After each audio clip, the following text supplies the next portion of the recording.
क्यों परेशान हो? क्या हुआ? अब मैं क्या बोलूँ? इस घर में कोई सामान अपनी जगह पर नहीं है। आज मेरी इतनी इम्पोर्टेंट मीटिंग है। मैंने सोचा कि अपनी फेवरेट शर्ट पहनकर ऑफिस जाऊँ, पर वह मिल ही नहीं रही। प्रिया, मेरी येलो शर्ट कहाँ रखी है तुमने? मैं तो कब से कपड़े नहीं संभाली हूँ। यह आपकी छुटकी हुई है, तब से मैं इसी में व्यस्त रहती हूँ। और मम्मी ने कहा है तुम्हारी अभी अभी जचकी हुई है, आराम करो, बाकी के काम मैं देख लूँगी। अंकित, आप ऐसा करो, मम्मी से पूछो, उन्होंने कल प्रेस के लिए कपड़े दिए थे, क्या पता धोबी के यहाँ रह गए हों। मम्मी से पूछ चुका हूँ, वो कह रही है प्रिया से पूछो। अरे मैं तो हमेशा कपड़े गिनकर देती हूँ और गिनकर ही लेती हूँ। मैंने पिछली बार जब कपड़े लिए तब उसमें नहीं थी। मम्मी को कपड़े गिनने की आदत नहीं, शायद वो भूल गई हो। रहने दो प्रिया, तुम्हें तो आदत है अपनी गलती दूसरे के सिर रखने की। मम्मी नहीं भूली, भूली तुम होगी। और अब नाम मम्मी का लगा रही हो। अंकित गुस्से में बोला और ऑफिस के लिए दूसरी शर्ट पहनकर निकल गया। शाम को प्रेस वाला उसकी येलो शर्ट देने आया जो उसके पास रह गई थी। प्रिया अभी 10 दिन पहले ही पहली बार माँ बनी थी, वो भी ऑपरेशन से। बेटी हुई उसको, इसीलिए टाँके निकले। तब तक डॉक्टर ने काम करने का मना किया था। वैसे भी अभी तक तो छठी पूजा हुई नहीं थी, इसीलिए अभी घर का कुछ काम नहीं कर रही थी। उसकी सासू माँ सारा काम संभाल रही थी, साथ में दादी सास भी, जो उसके लिए जच्चा को देने वाला खाना बनाने में सासू माँ की मदद कर देती। और बाकी तो काम वाली थी ही। अगले दिन रविवार था और अंकित छुट्टी पर था, और काम वाली बाई भी।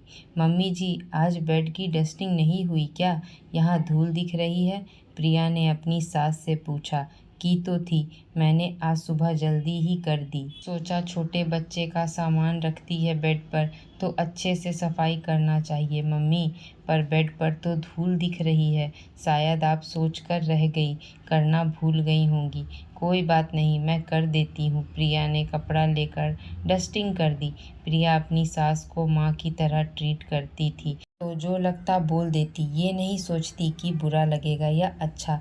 वहीं अंकित को अपनी माँ का रोकना टोकना बिल्कुल पसंद नहीं था, और प्रिया भी कभी कुछ कहती तो उसको बुरा लगता। 1-2 दिन से अंकित का व्यवहार कुछ बदला हुआ था। वो अपनी बेटी को अच्छे से खिलाता, अपनी गोद में उठाता, पर प्रिया से बिल्कुल बात नहीं करता। वो बात करना चाहती भी तो इधर उधर हो जाता। प्रिया अब रोती रहती। उसे समझ नहीं आया कि अंकित ऐसा व्यवहार क्यों कर रहा है। एक तो अभी अभी माँ बनी थी, शारीरिक थकान तो थी ही, साथ में अंकित का ऐसा बेरुखा व्यवहार उसके मानसिक तनाव भी दे रहा था। पूरे 7 दिन हो गए पर अंकित ऐसे ही रहा और प्रिया रोती रही, जबकि इन दिनों उसका शरीर कमजोर था और रोने से आंखों पर विपरीत असर पड़ता। साथ ही बेटी को भी रात में कई बार उठकर संभालना पड़ता, क्योंकि सूसू पॉटी, कभी दूध पिलाना, और सासू माँ ने सख्त हिदायत दी कि डायपर नहीं लगाना, चाहे कितने भी कपड़े गंदे हो जाएं। तो बार बार कपड़े बदलने में उसकी नींद लग ही नहीं पाती। सासू माँ को भी अंकित ने यह कहकर प्रिया के साथ सोने से मना कर दिया कि उसको दिन भर काम करना है, तो आप आराम से अपने कमरे में सो जाओ। बच्चे के बार बार उठने से आपको परेशानी होगी, इसीलिए मैं ही सो जाऊंगा, क्योंकि दिक्कत हुई तो मैं संभाल लूँगा। और अंकित तो कुंभकर्ण की नींद सोता, उठाए नहीं उठता। अब प्रिया को बार बार उठकर बच्ची को संभालना पड़ता। फिर अंकित को ऐसे देख उसको रोना आता। ये वही अंकित था जो प्रिया को एक पल के लिए दुखी नहीं देख सकता था। प्रिया को डिलीवरी होने वाली थी, तब उसे करवा चौथ का व्रत नहीं करने दिया। पर पता नहीं इन दिनों किस बात पर इतना खफा था अंकित। 8वें दिन प्रिया से रहा नहीं गया और वो रोते हुए अंकित से उसकी नाराजगी का कारण पूछने लगी। अंकित, क्या तुम मुझे पसंद नहीं करते, या मेरी कोई बात तुम्हें बुरी लगी? तुम मुझसे बात क्यों नहीं करते? इस समय मुझे तुम्हारे स्नेह की कितनी ज़रूरत है पता है तुम्हें? एक पत्नी पति से बस प्यार चाहती है और तुम मुझे रुला रहे हो। क्या बात है, कुछ तो बताओ। कहते कहते ज़ोर से रो पड़ी। प्रिया, कुछ नहीं, मुझे तुम्हारा मम्मी को टोकना पसंद नहीं। जब उस दिन उन्होंने बोला कि डस्टिंग कर दी, फिर भी तुम मना किए जा रही थी। क्या तुम्हें भरोसा नहीं उन पर? तुम अपनी करना चाहती हो जब देखो तब। अरे, इतनी सी बात पर आप अभी तक गुस्सा हो? ऐसा नहीं है अंकित कि मैं उन्हें हुक्म देती हूँ। मैं तो उन्हें अपनी मम्मी की तरह समझती हूँ, इसीलिए बिना सोचे बोल देती हूँ। मैं कल ही माफ़ी मांग लूँगी उनसे। रहने दो, माँ तक ये बात पहुँचने की कोई ज़रूरत नहीं। अंकित बोला, तुम आगे से ध्यान रखना। तुम्हें उन्हें ऐसे टोकने का कोई हक नहीं। पर अंकित, मैं तो गलत काम पर अपनी मम्मी को भी टोक देती हूँ, और सासू माँ भी तो माँ है। हाँ होगी, पर उन्हें टोकने या रोकने का कोई हक नहीं दिया मैंने तुम्हें, समझी? और हाँ, नए घर का काम पूरा हो चुका है। पापा ने बोला है बहू का 1.25 महीना 40 दिन का मंदिर पूजन नए घर में ही होगा। तो अगले हफ्ते शिफ्टिंग का काम भी है, थोड़ा देख लेना। अंकित, अभी तो मेरा ऑपरेशन हुआ है, भारी काम करने से डॉक्टर ने मना किया है। मैं कैसे कर पाऊंगी? और मुझे इतना दर्द है शरीर में, सुबह इंडियन बाथरूम में जाने में कितनी दिक्कत होती है मुझे, तुम्हें पता भी है। झुकने मुड़ने का काम नहीं होता मुझसे, और साथ में छुटकी भी है, इसको भी तो संभालना पड़ता है। थोड़ा ठीक हो जाऊं फिर शिफ्ट कर लेंगे। प्रिया बोली, नहीं, मुहूर्त निकल चुका है, और काम तो मम्मी करती है, तुम्हें तो अभी आराम ही करना है। वैसे भी अंकित ऐसे बोला जैसे प्रिया सच में आराम ही करती है। पूरे दिन शायद अंकित उस डस्टिंग वाली छोटी सी बात को अभी तक दिल से लगाए हुए था। प्रिया को माँ बने 25 दिन हो गए थे और उसके टाके भी सूख चुके थे। अब वो घर के सारे काम करती सिवाय खाना बनाने के, क्योंकि खाना उसके ससुराल में मंदिर पूजन के बाद ही बनते थे। साथ में बेबी को भी संभालती। दिन पता नहीं कब उगता और कब छिपता, उसे पता ही नहीं चलता। अब तो नए घर में शिफ्टिंग का काम भी चल रहा था। उसको ऑपरेशन के बाद शरीर में दर्द रहने लगा था। डॉक्टर का कहना था अभी 6 महीने में धीरे धीरे मिटेगा, तब तक भारी काम भी नहीं करना है। पर शिफ्टिंग में कितना ही हल्का भारी काम होता है, जो प्रिया को मनाही के बाद भी करने पड़ते। प्रिया अंकित को कई बार तो बोल ही देती कि अभी या तो बच्चा करने का निर्णय नहीं लेते या घर में शिफ्ट होने का। मेरे तो ये माँ बनने के बाद का आराम का 1 महीना काम में ही निकल गया। बहुत गुस्सा आता है मुझे इन दिनों, जब थक जाती हूँ और रात में ये छुटकी सोने नहीं देती। अंकित से प्यार भरे 2 बोल सुनने के बजाय भाषण सुनने और मिल जाते।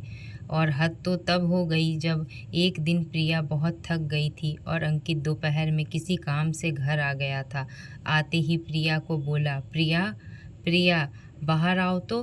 प्रिया भागी भागी बाहर आई।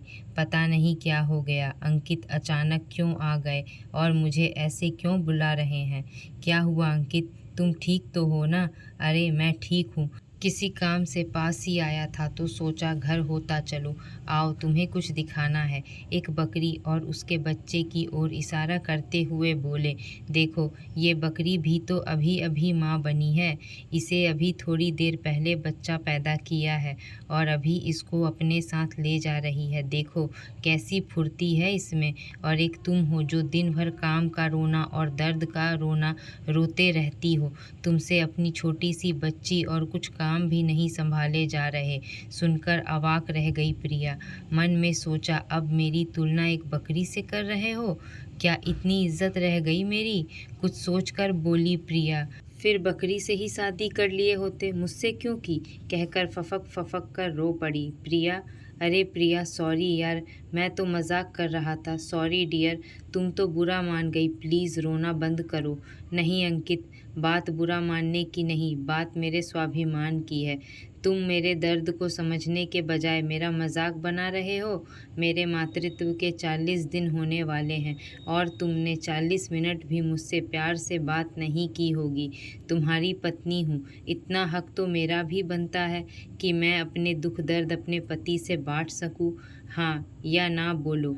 अंकित को अब अपनी गलती का मन ही मन एहसास हो रहा था। सबकी तो इन दिनों अपनी सास से शिकायत रहती है कि उनकी सास उनका ध्यान नहीं रखती, वगैरह वगैरह।